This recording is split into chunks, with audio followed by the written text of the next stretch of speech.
Jai Radha Madhava Kunja Bihari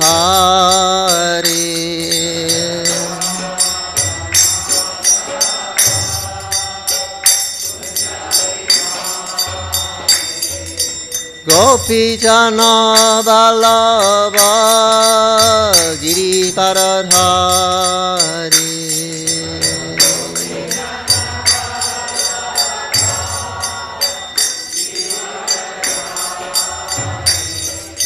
Gopi Jana Vallabha Girivaradhari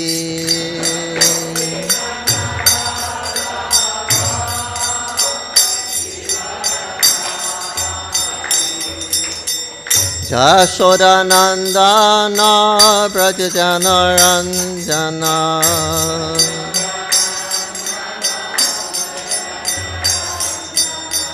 Jashoda Nandana Brajajana Ranjana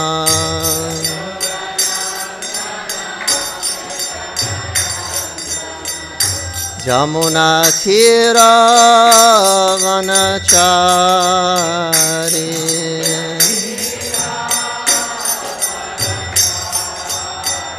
Jamuna Tira Vanachari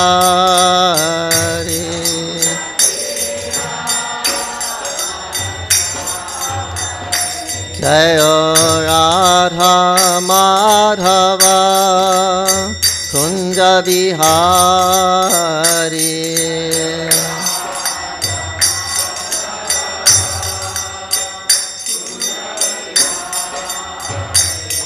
Jaya Radha Madhava Kunja Bihari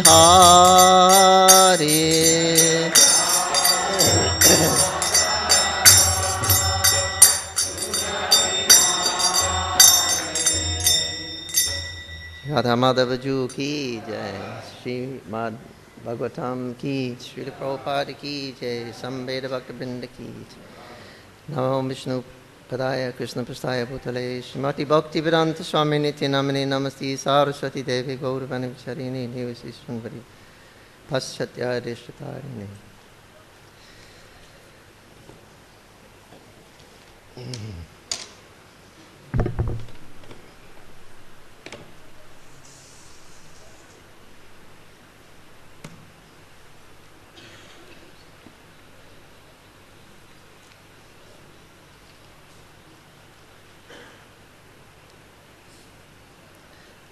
So we're reading from Srimad Bhagavatam, Canto 8, Chapter 12, text number 40. Om Namo Bhagavate Vasudevaya. Om Namo Bhagavate Vasudevaya. Om Namo Bhagavate Vasudevaya.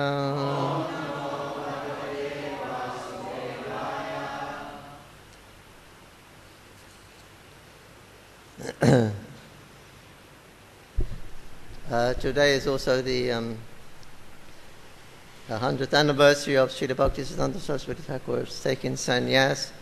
I was asked to speak mainly on that subject. Anyway, we read the purport and verse of Srimad Bhagavatam.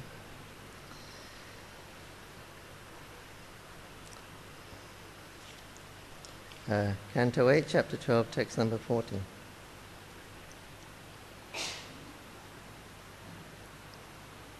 Shayam guna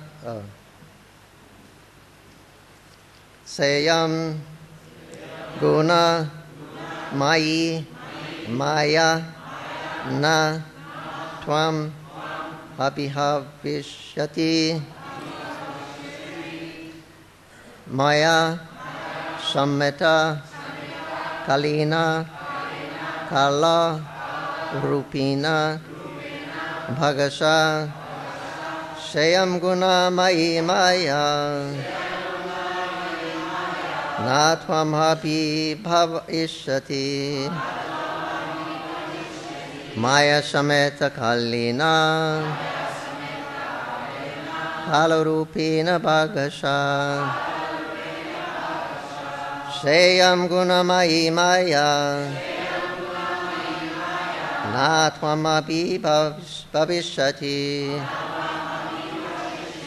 Maya Shameta Kalina Kalarupena Bhagasha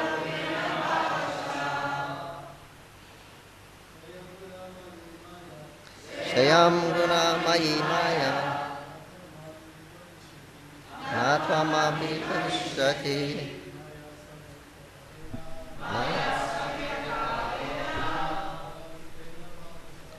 Kalarupeni Bhagasha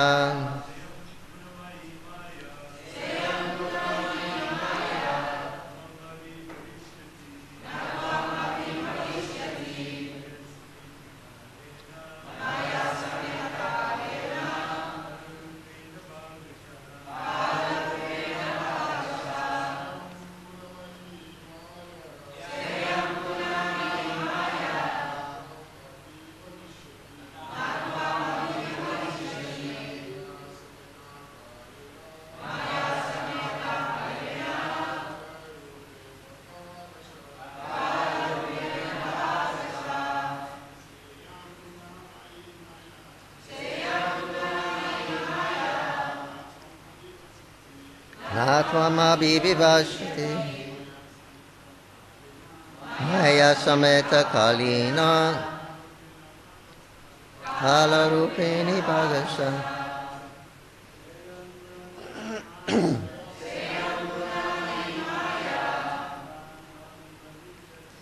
Natvamapi Bhavishyati Maya Samina Kalina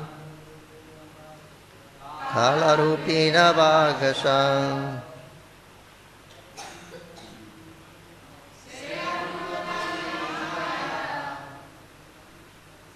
Natvamapi Bhavishyati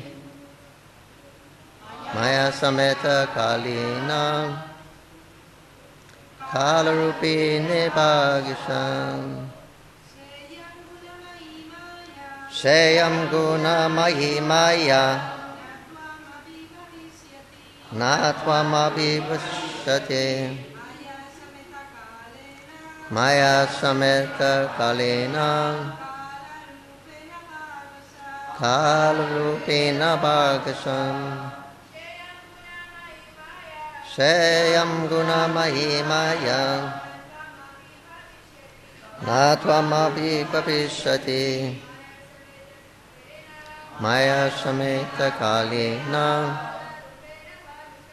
Kalarupena Bhagasha Sheyam Gunamayi Natvamapi Bhavishyati Maya Sameta Kalena Kalarupena Bhagasha Sa, that insurmountable. Yam, this. Gunamayi, consisting of the three modes of material nature. Maya, illusory energy. Na, not. Tvam, you. Bhavishyati, will be able to bewilder in the future. Maya, with me. Shameta, joined. Kalina, eternal time. Kalarupina, in the form of time. Bhagasha, with her different parts. Translation and purport by His Divine Grace the Bodhisattva Bhaktivedanta Swami Srila Prabhupada Ki Jai. The material energy, external energy, Maya, who cooperates with me in the creation and who is manifested in the three modes of nature, will not be able to bewilder you any longer. Please repeat. The material external energy, Maya, who cooperates with me in creation and who is manifested in the three modes of nature will not be able to bewilder you any longer. Purport. By His Divine Grace, the Boy Charanarvinda Bhaktivedanta Swami Srila Prabhupada Ki Jai. When Lord Shiva was present, his wife Durga was also there. Durga works in cooperation with the Supreme Personality of Godhead in creating this cosmic manifestation. The Lord says in Bhagavad Gita 9:10, Mayadyakshina prakriti suyate churacharam. The material energy, prakriti, works under my direction, O son of Kunti, and is producing all moving and unmoving beings. Prakriti is Durga. Srishti pralaya shatana shaktir eka chaiva yasha vibhorti bhavanani vibhorti Durga. The entire cosmos is created by Durga in cooperation with Vishnu in the form of time, kala. Sha ikshata lokandu srija shoimal lokon asrijata. This is the version of the Vedas, Aitareya Upanishadam 1.1.1.2. Maya happens to be the wife of Lord Shiva, and thus Lord Shiva, in association with Maya, is in association with Maya. But Lord Vishnu here assures Lord Shiva that this Maya will no longer be able to captivate him.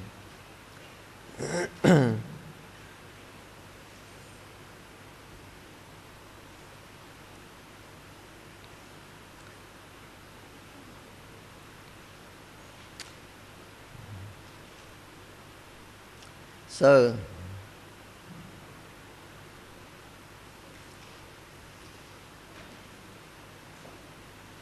here you're talking about the Shiva Shakti, Shiva Tattva. It's very difficult to understand Shiva Tattva.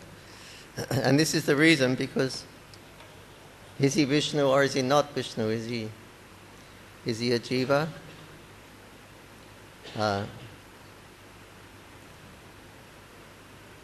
Because he's accepted as an incarnation of Tamagun, Vishnu Tattva. But he deals with the material destruction of the material universe. So it's difficult to understand. So the example given in Brahma Samhita is that he's like yogurt. Just as milk is transformed into curds by the action of acids, and yet the effect curds is neither the same nor different from the cause, milk. So I adore the primeval Lord Govinda, whom the state of Shambhu is a transformation for the performance of the work of destruction. So yogurt is nothing but milk. It's milk, you add some little acid to it, it becomes yogurt.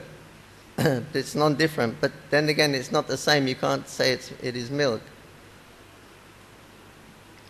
So this is Lord Shiva's position. To touch the material energy, Krishna, when he touches the material energy, he doesn't touch the material energy, but when he has to touch it, he does so in the form of Lord Shiva.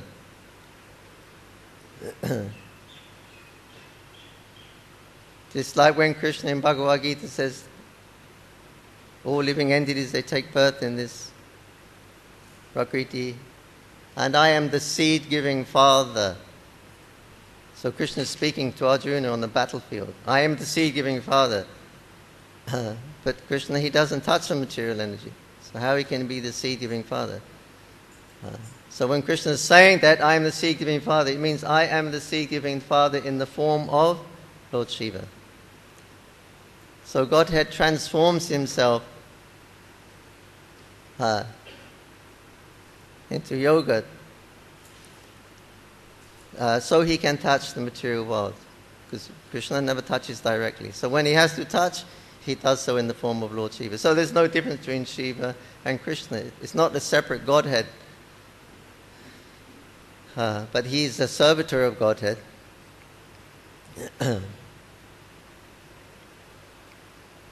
So therefore Shiva Tattva is very difficult to understand.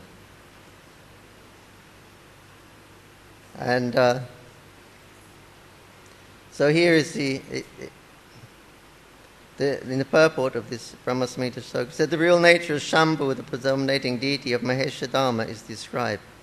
Shambhu is not a second Godhead other than Krishna. Those who entertain such discriminating sentiment commit great offences against the Lord, the Supreme Lord. They think that he is the Supreme Personality of Godhead. They think that he is the Supreme Personality of Godhead. But they should understand his position. The supremacy of Shambhu is subservient to that of Govinda, hence they are not really different from each other. The non-distinction is established by the fact that just as milk treated with curds turns into curd, so the Godhead becomes subservient when he himself attains a distinct personality by the addition of a particular element of adulteration. This personality has no independent initiative.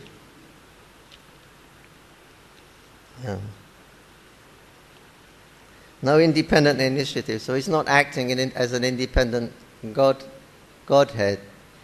He has no independent initiative. That's in the first creation, that's done by Shiva, Shambhu.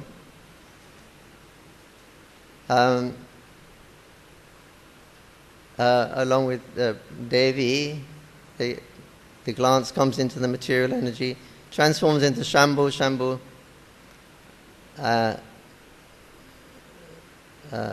and Mahamaya or Yogamaya comes and transforms as Mahamaya, the Durga. So then the combination of both of those, then that's the first creation, and the whole secondary creation begins. So Lord Shiva is there right in the beginning of creation. So he's not, as it says, doesn't have independent initiative. Why he's creating? Lord Shiva is creating with Durga. Why? Why are they doing this? And the answer is because it is the will of Vishnu. Vishnu desires the creation to manifest so he can liberate all the souls. They come out again with the breath of Vishnu.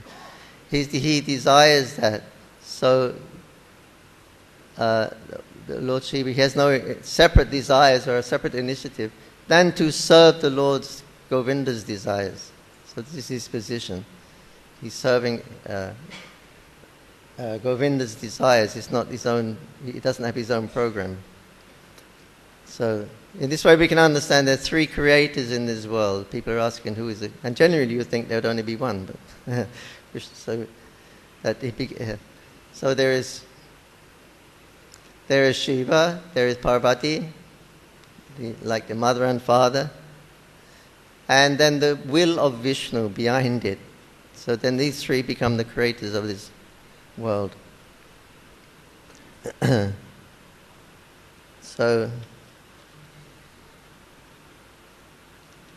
So the Godhead, Krishna himself, he adulterates himself with acid to make. So what is that adulteration? It mentions here.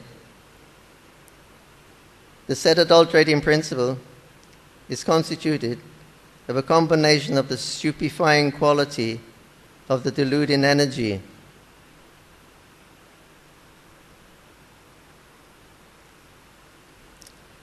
the stupefying potency. Okay, part of that.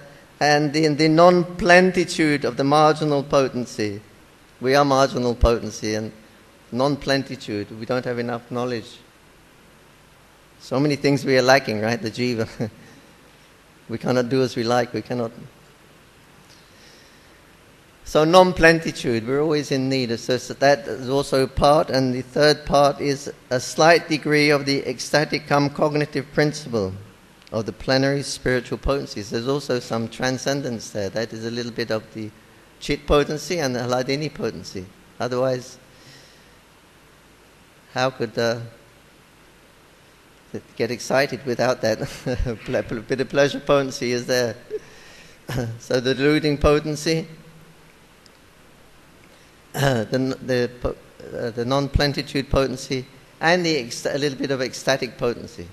Otherwise, you won't be inspired to create. Or so it has to have some enthusiasm has to be there. So a little bit of spiritual. So anyway, those threes, they adulterate Krishna. He adulterates himself with these three, and then he becomes Shiva. So he's not different than Krishna. He's a transformation of Govinda. Govinda himself transforms himself. So it's not a separate Godhead, personality of Godhead.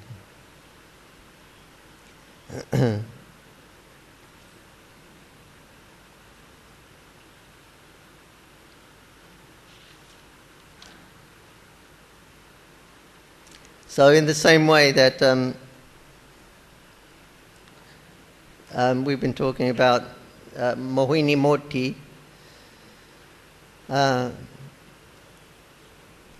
she's a similar situation here with Shiva and Mohini Murti. The Tattva, in Tattva. Because Mohini Murti is also a transformation of Krishna. She's not his external energy or his internal energy even. I mean, he acts with his internal energy. But it's Krishna himself. It's Krishna himself. He transforms into Mohini Murti. It's not done separately. So similarly to Shiva, the same kind of tattva is there. They're involved in this lila together here. Shiva's chasing after Mohini Murti. But actually they're the same kind of tattva. Yeah,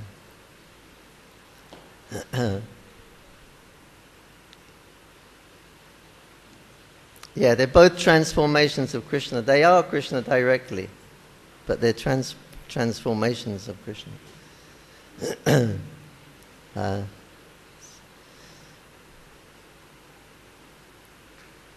So like that, just as Shiva is,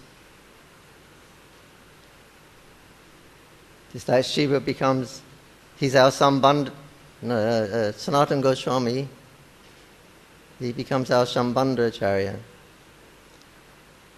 He gives us our relationship with Krishna. He helps us to connect our relationship with Krishna. And Lord Shiva is our Shambhandracharya also. But he connects us to Maya. But they have the same principle. They're both Shambhandracharyas. One gives you a relationship with Maya, and the other one gives you a relationship with... And you'll notice that it's the same tattva, they have the same tattva there. You notice any famous, or any place where Sanatana Goswami was doing his bhajan, then there was Shiva was there. So they're kind of friends. They're in Gopishwar and a few temples. You see always Lord Shiva is there with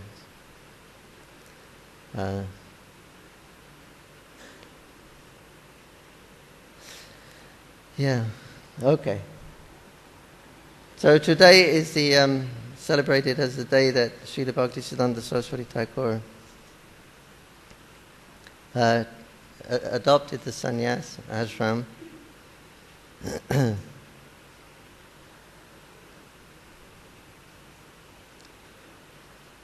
Perhaps you should chant his pranam before we start.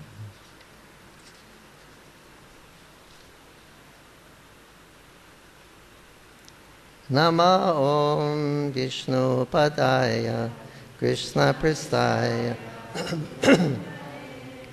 Srimati Bhakti Siddhanta Saraswati Iti Namine Sri Vashabhanavi Devi Dayitaya Kripa Pare Krishna Sambandha Vijnana Dayane Prabhave Namaha Madhu Jodhvala Premadya Sri Rupa Noga Bhaktida Sri Gaura Karuna Shakti Vigrahaya Namostute Namaste Gauravani Sri Motaye Dinatarine Rupanuga Virudha Pashithanta Dvanta Harine.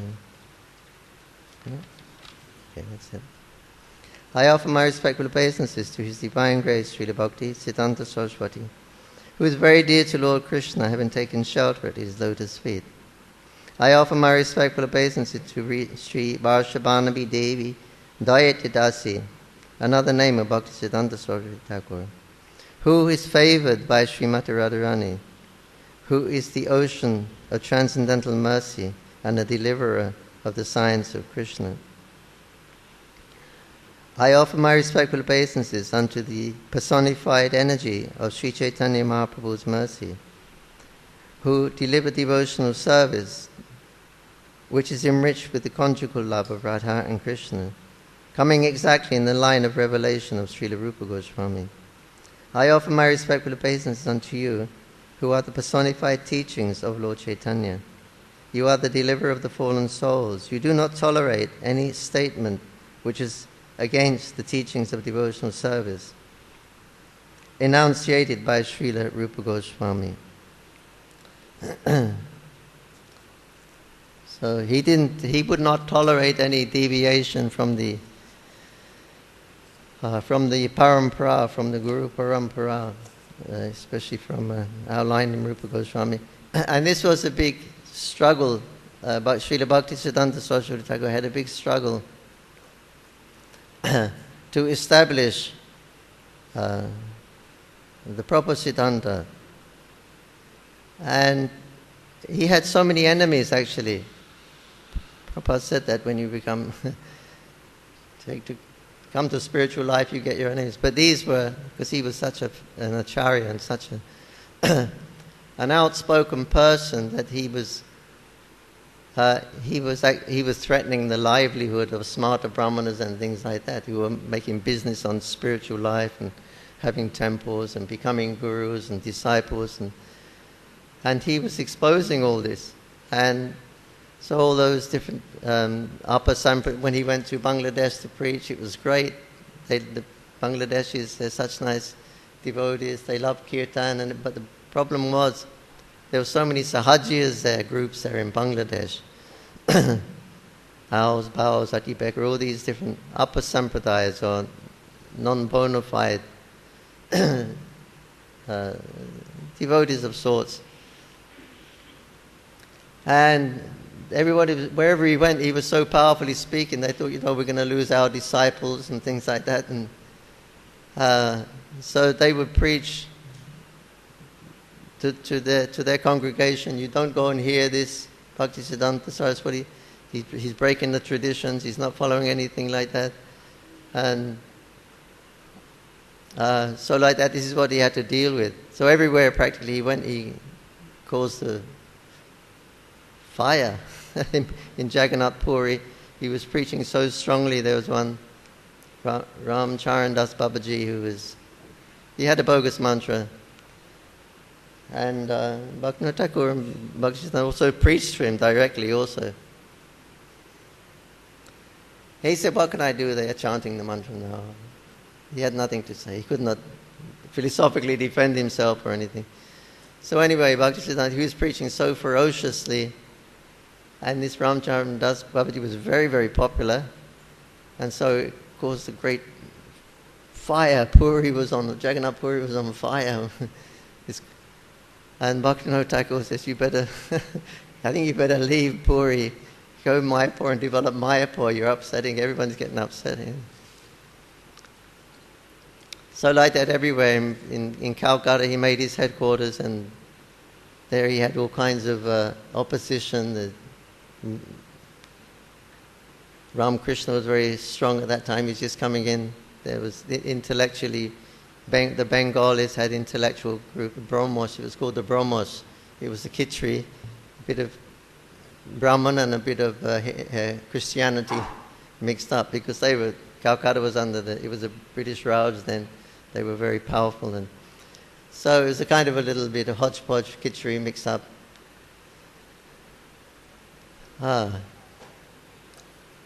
Then you had all the other things to deal with. Then you had Chandra Bose, the freedom fighter.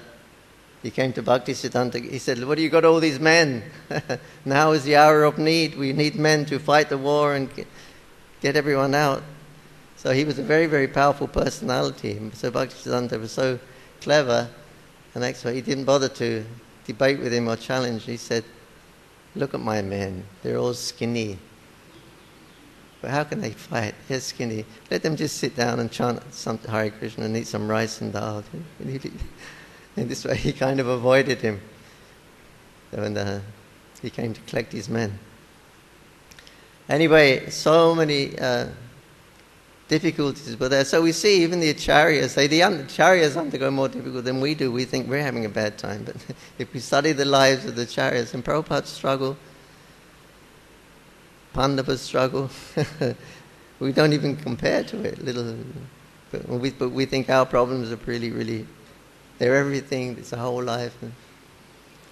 But this is his preaching. So he took sannyas for this purpose, for preaching. And he told all the disciples after that, whenever he gave sannyas, "The sannyas I'm giving is for preaching." Prabhupada also used that same terminology when he was giving sannyas. So this was happening today. That time was on Gaur Purnima, the day that he took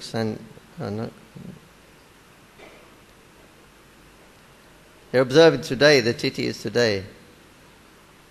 So anyway, it was during the Gaur Purnima festival in 1918. So now it's 1928, it's 100 years ago.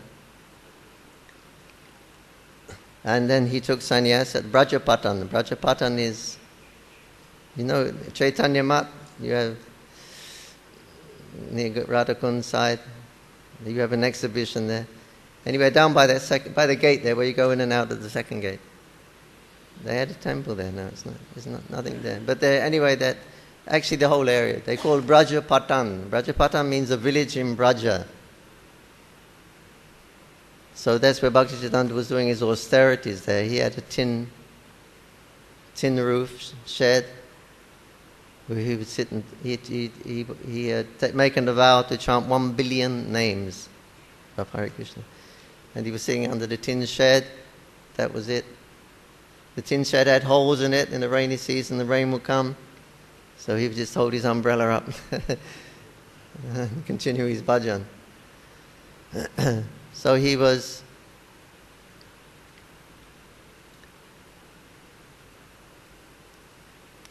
doing that, doing his bhajan there on, and it says that the previous to that day, he was chanting incessantly throughout the whole day. He was chanting he put his cloth over his head to shut himself off from everything.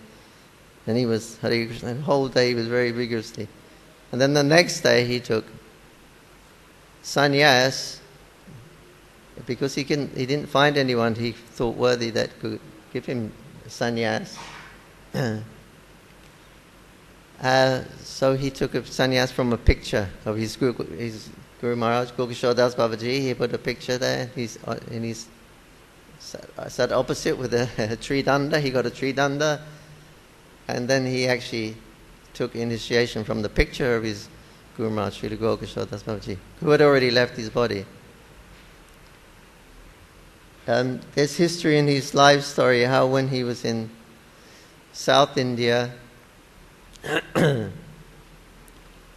I think I'm not sure, Madhav Sampradaya or the Ramanuja Sampradaya, but specifically he inquired very deeply about sannyas and the rituals of sannyas.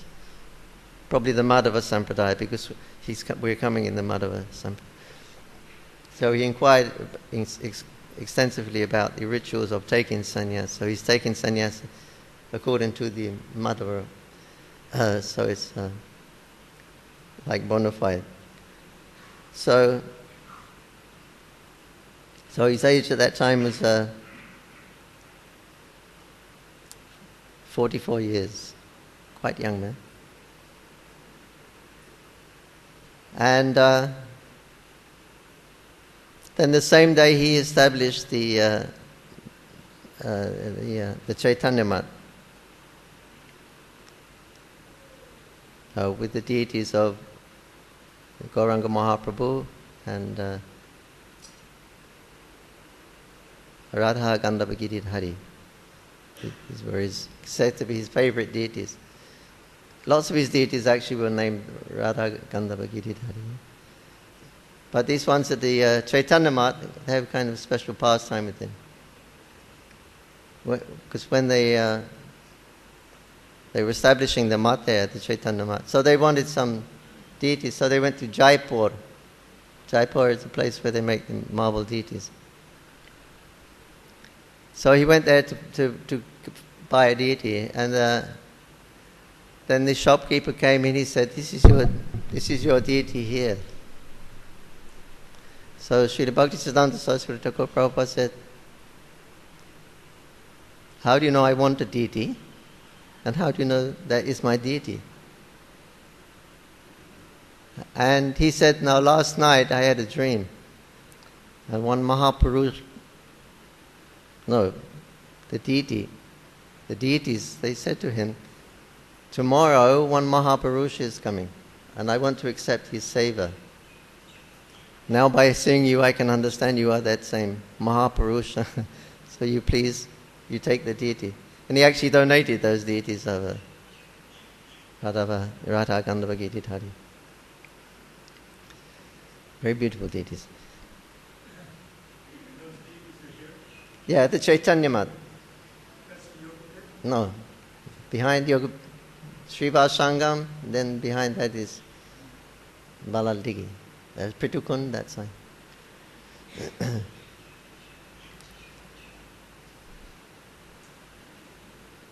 So then he took sannyas, and after some time he went out preaching. He made his center in Calcutta because that's where the people were. Even though his Guru Maharaj forbade him to go to Calcutta, he said, "This is the realm of Kali. Don't go there. Don't go." But that was the first place he went. So people were asking, "How come it appears you're disobeying your Guru Maharaj's instruction?" But he said, "No." He said, "Because when I go there, I'm just simply preaching about Mayapur and Gauranga. I'm not in Calcutta, I'm in Mayapur. I never leave Mayapur. I bring Mayapur with me."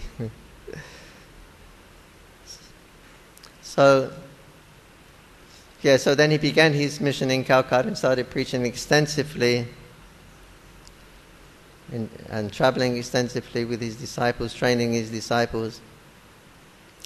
Before that, he was living at the Chaitanya Mat, just doing his bhajan, completing his vow of 1 billion names.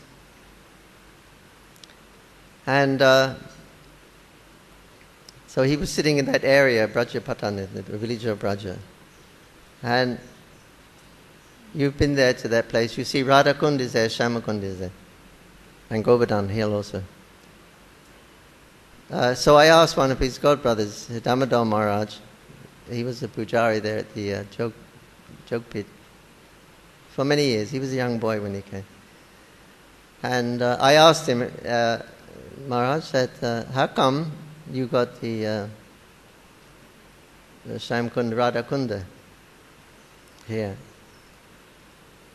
Because that place that's the central island, Antadweep. Shimayapur is the central island. According to the Navadip Dham Mahatmya, then Radhakund is situated in Ritudweep. Ritudweep is the other side of the Ganga. When we go to Champahati side, Ritudweep. That's where Radhakund is. When we go past on the Prikram, there's a place out in the fields there, and there's some, it's been identified as Radhakund. And Govardhan Hill is in Koladweepa, the present day Navadweep town. It's called Koladweep. That's Govardhan. So why have you got Radhakund and Shyamkund and Govardhan here in Antadweepa? So then he explained that, now our Guru Maharaj, this is where he was doing his bhajan. And because of the intensity of his bhajan, then his bhajana sthana manifested here.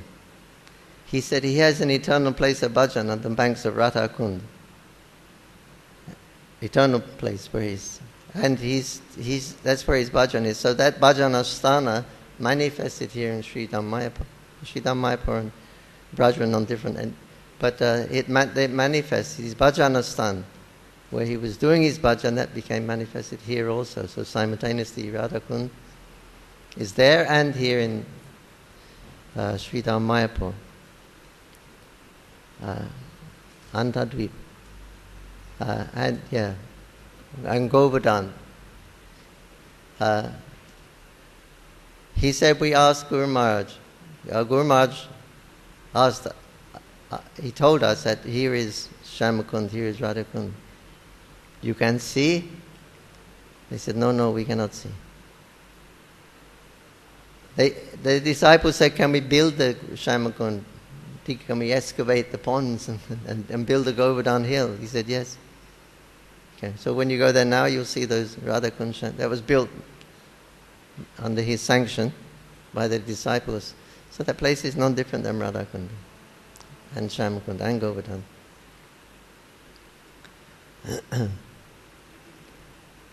So he was actually living there like an avaduta at that time. He would do Chatumasya, he would grow long hair, jut, what do you call it? Dreadlock, matted hair. He wouldn't bother. Eat the habisham, rice and muk dal, no spice. Put your hands behind your back. Put the rice, everything on the floor. Then you go down and you eat. When you come back up again, that's it for the day. You don't go back down again. So whatever you eat in one day, that's it. That was his during Chatumasya Vrata. Very, very strict. Prabhupada said, my Guru Maharaj was very strict. I cannot do these things. But my Guru Maharaj, he was. So,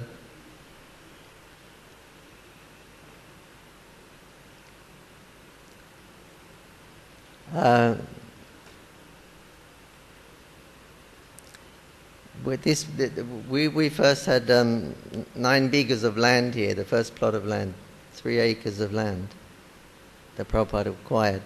And these were from the local Muslims. They had this land. So they sold to Prabhupada. Where the conch building is, from there down to the road. That was the first plot of land. And so that was sold to the Muslims, Fakir Sheikh and Chaku, was it? Chaku, anyway. The two Muslims, they were nice, very friendly with us. They sold to Prabhupada the land and they would talk to us, and we had to give them extra money because they had grown portals. There was portals was growing there. So for that crop, they took a bit of extra money. But anyway, I think you may have seen a picture of Jayapataka Maharaj behind the bullock. We had 2 bullocks, Jagai Madai. I don't know if you've seen that photograph. He's being trained. That's Chakur Sheikh, I think. He was training Jayapataka how to drive the bull and how. You have different language, then you understand which go left, go right. So,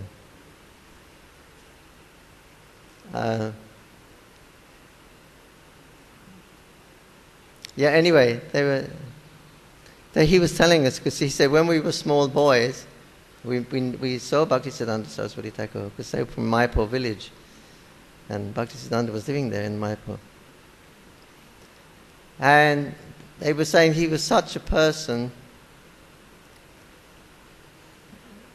that we'll be in the village, or the village humdrum is going on, and the Matajis are there down by the water washing their clothes, and the little kids are running around looking after the goats, and the men are doing some work somewhere, and village life. And they said, we were playing, we were little kids, and we'd be playing. And suddenly we noticed that, first like the grown-ups, everybody becomes still. And then gradually everyone, the little kids, they're aware something's happening. Everybody becomes still. And then they look over to the house where Bhaktisiddhanta, and he comes out. He was a very tall figure. He's on the veranda, he's just looking out. He said, but the whole village just came to a kind of a peaceful standstill by his presence, just by his presence. And then he would come out and he would rub their little kids' heads, give them some sweets sometimes. As Chaku was telling us about. He's a very magnanimous character.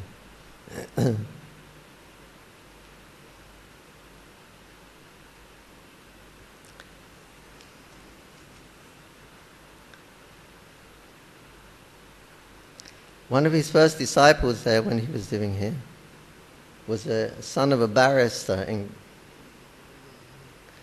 not sure. Anyway, maybe from Calcutta or one city. Educated man. And he came to see Bhaktisiddhanta Saraswati Thakur. He had heard about him, so he listened. He was very, very much impressed. And he asked some questions and he was very satisfied. And he was going to get initiation from his Kulu Guru, from his village Guru. But they weren't bona fide, coming from a bona fide sampradaya. But because it was traditional, you take the village Guru. So he was going to take, the next day he was going to take the initiation. So anyway, he came to see Bhaktisiddhanta. He was very satisfied, asked for his blessings, and then he went back. And that night he had a dream. And in his dream he saw his guru and his guru's wife. They were approaching him, and his guru assumed the form of a lion. And his guru's wife assumed the form of a tiger. And they were approaching Bhaktisiddhanta, licking their lips. Approaching the boy who was having the dream, his dream. They approached him, the tiger and the tigers. Then all of a sudden Bhaktisiddhanta jumped out with this, and he chased them away like that. So the boy woke up in the morning, wow, an astonishing dream. So he came back, immediately came to Mayapur. He said, you please give me initiation so I don't get swallowed up by these lions and tiger gurus, the bogus gurus of us. Drinking. So anyway, he was the first initiated disciple there. Then.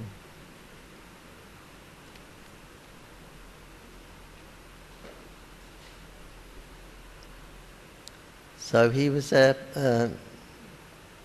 performing bhajan. There was one so-called devotee.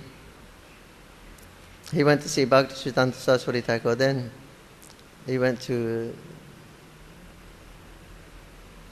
Kulia, Navadvip, where Gokishore Das Babaji was staying in Navadvip, Rani Dharamshala one time, for some time. So this devotee went to see Gokishore, and he said, I just went to see your disciple in Mayapur. But the bhajan he is performing, it's a little bit ritualistic. I'm more inclined to Raganuga Bhakti. But your Bhaktisiddhanta is Vaikuntha mood, too much Vaikuntha mood there. It's not my liking. I want to stay by you, Guru Maharaj. Gokishore, I'll have some bhajan kutir and stay next to you because I know that you're on the Raganuga platform. So I'll stay with you. So Gokishore Das Babaji, he said, it's a fact, he is a Vaikuntha man. Prabhupada said it also. He's a Vaikuntha. What can I say about him? He's a Vaikuntha man. So Gokishore Babaji Maharaj said, yes, he actually is a Vaikuntha man. He said, but he also has a place in Mayapur. He said, similarly, I have this place in Navadvip, I also have a place in Mayapur. That people like you will never be able to understand. He said, you criticize Srila Bhaktivinoda Thakur and Bhaktisiddhanta who are performing pure devotional service to Sridham Mayapur at the joke pit, and you dare to criticize them. You will know, your bhajan will not know any fruit. Anyway, later on that person also fell away ungraciously. So the Vrindavan Mayapur are non-different. Those who have awakened their eternal relationship understand they have a place in Mayapur, they have a place in Vrindavan also.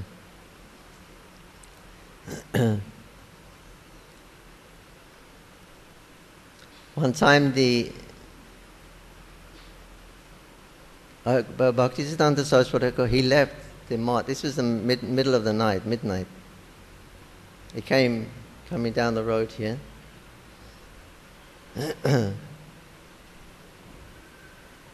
And his disciple, Bharat Maharaj, Brahmachari, he was following. He saw my Guru. Where is Guru Maharaj going? Middle of the night. Where is he going? Walking down the road? It doesn't go anywhere. There's no one here. No one lives here. It's all jungle. So Bhaktisiddhanta Saraswati said, okay, who is there? Following? He said, it's your disciple, Guru Maharaj, Bhagavat, Bharat Maharaj, Bharat Brahmachari. Okay, come with me. So they come here, right down here, down to Goswami Mat, Maharaj Mat, just past the big kitchen, Shulab kitchen. Just past there, there's a big banyan tree over the road there. So that spot. Then from the opposite direction, they saw Prem Sankirtan was coming. Ecstatic kirtan, all his devotees were coming. And got closer and closer. And then they saw Bhaktisiddhanta Saraswati Thakur was there. And they were all embracing, rolling on the floor. Symptoms of ecstasy were being exhibited. And his disciples said, who are they? Who are these people? He said, they came from Svetadvipa for darshan of Mahaprabhu, to visit the birthplace of Mahaprabhu. But they said, no, we come to hear from you. So you please give us some Gaura-kata. Bhaktisiddhanta Dasosmi. He always said, Dasosmi, I am your servant. No, we have heard your glories even in Shvetadvipa. We want to hear from you. So then they came back to the Chaitanya Mat and he spoke Gaura-kata until the sun started to get a little bit light. Then they all left again.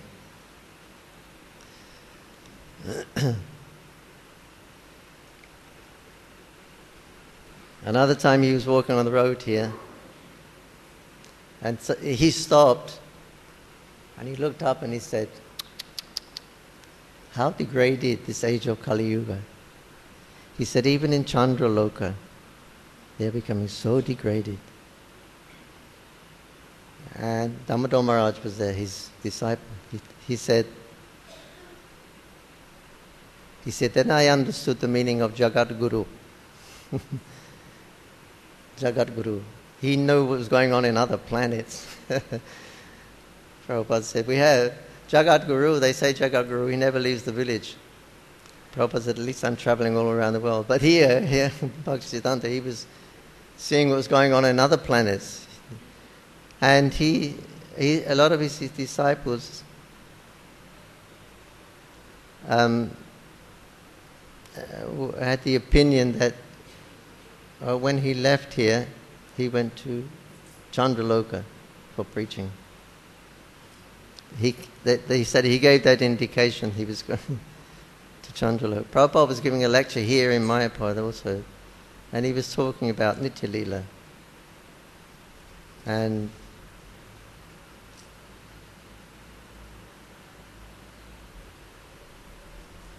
okay,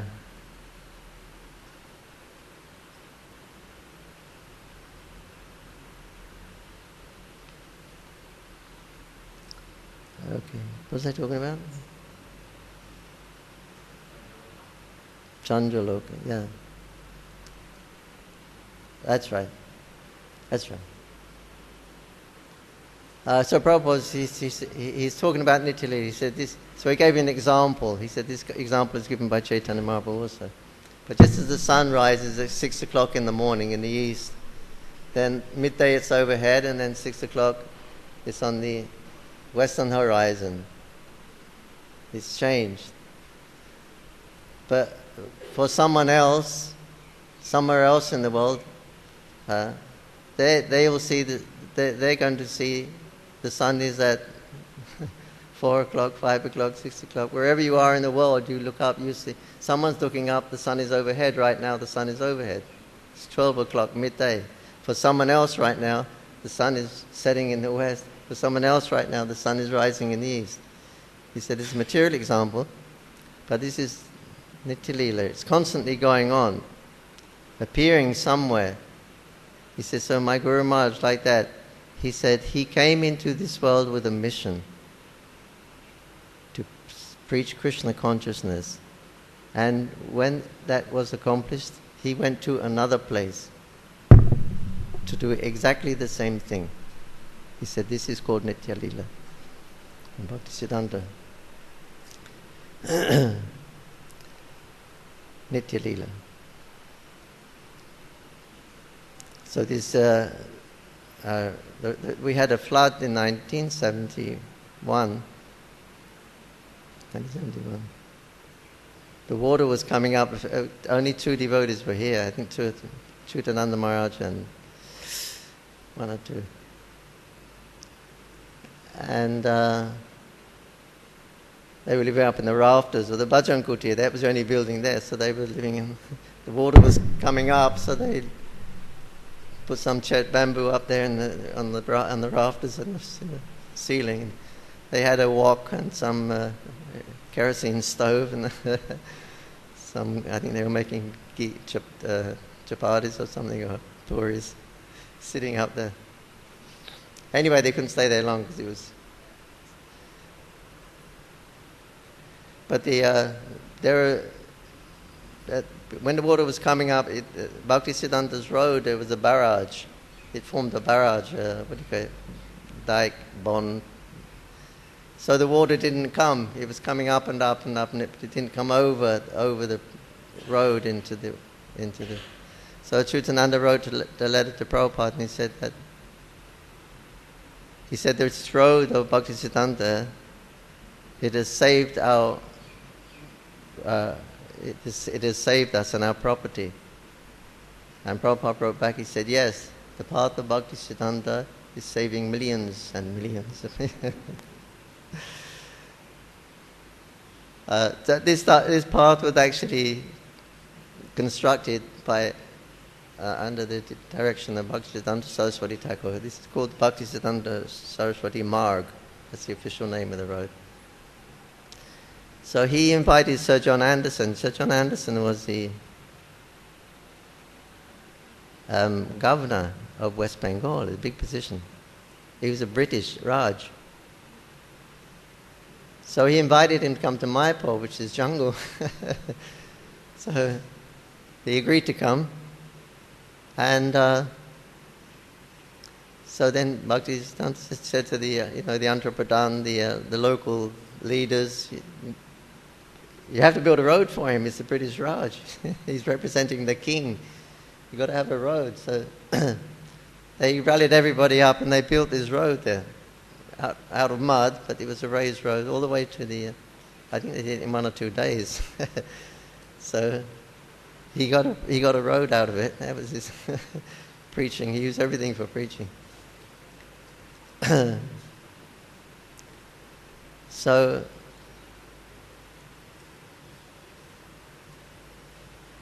And another thing he got from that visit, he said you can establish a post office here, because in Nabadweep, they were saying that's actually Mahaprabhu was born in Nabadweep, the other side of the river. Even today they're saying this. Still controversy is going on. We don't get involved with it. But,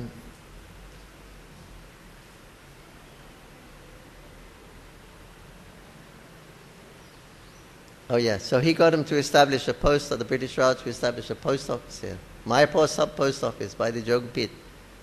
So he used their influence to help, to engage him in service and help the property. Now, Bhaktisiddhanta, he told his disciples, when these British people come, you're going to have to give them their food. They eat meat. So he said, well, how we can do that, Guru Maharaj? He said, you go to Navadip, and you see the Kali Brahmanas, and they sacrifice the goats there. So you can bring those Kali Brahmanas, and then they can sacrifice their goats, and they can cook it, and then you can give to the British Raj. So that happened. Although Sir John Anderson actually didn't take he didn't take the meat. When they offered it to him, he said, well, what are you eating? And they said, well, we eat rice and that. No, I'll eat that. I'll eat what you eat. But some of his entourage was there, so I think they ate the meat. So anyway, after that, it was a successful program. He got very favorable. So everybody left. Then the disciples came and said, Guru Maharaj, we're completely bewildered. What just happened? We can't understand that this is Brajapatan, it's the village in Braja, it's the house of Chandrachakracharyas. Right on this spot, they killed goat, they cooked the goat, and they served meat here. We're completely bewildered about what's happened. And there's some left over, and we don't know what to do. Shall we put in the Ganga? How we can do that? Ganga Dev is a pure devotee. Are we buried in the Dham? How we can do that? Dham Das is Chintamani.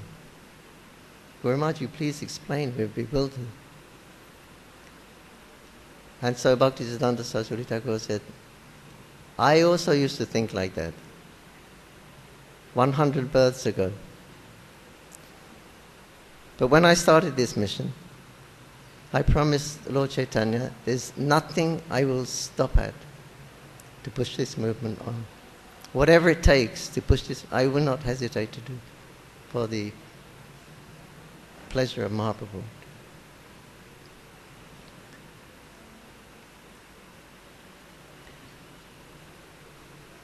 So he wore brown patent leather shoes.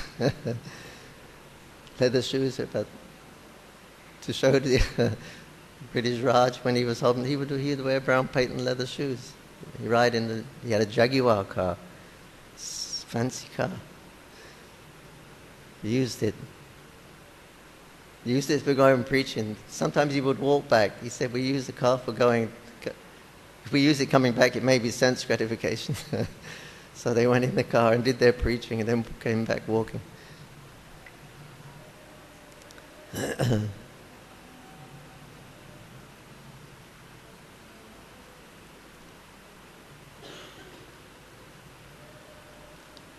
At the end of his past, his vrata here in Mayapur,